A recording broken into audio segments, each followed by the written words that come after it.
Contrairement aux trans, les homosexuels n'ont aucun problème identitaire. Leur orientation sexuelle est différente de celle de la majorité. Ils veulent pas changer de genre et ne réclament pas de privilèges particuliers. Les trans, au contraire, ont de profonds problèmes d'identité sexuelle et la plupart gardent malgré leur transformation la même orientation sexuelle. Quand on est amoureux de son ancienne blonde, alors on reste amoureux de son ancien blonde. Il reste amoureux de sa femme, même après la transition. Et si les lesbiennes, gays et bi sont tout à fait bien dans leur genre, ils revendiquent seulement aimer un semblable à eux. Les revendications trans-intersexes diffèrent totalement.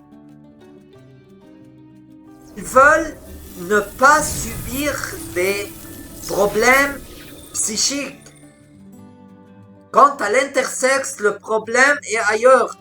Il s'agit d'une mutilation subie à l'enfance par des interventions chirurgicales, en changeant un sexe qui ne correspond pas toujours à l'état psychique de la personne.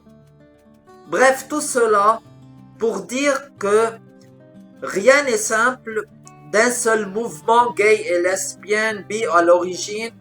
Les travestis, garçons ou filles, étaient englobés.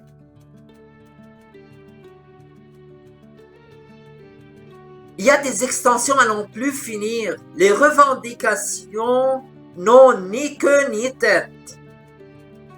Toutes ces associations se font la guerre. Alors, chacune tirant la couverture, son sens, laissant amer ceux qui n'ont pas pu obtenir leur but.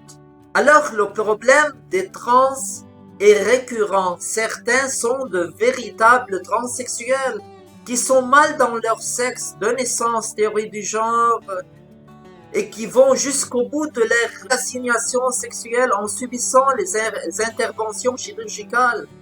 Alors d'autres masculins vers féminins qui bien évidemment les rendent stériles, mais ils veulent changer leur papier d'identité officiel, et pour les intersexes qui refusent les mutilations à la naissance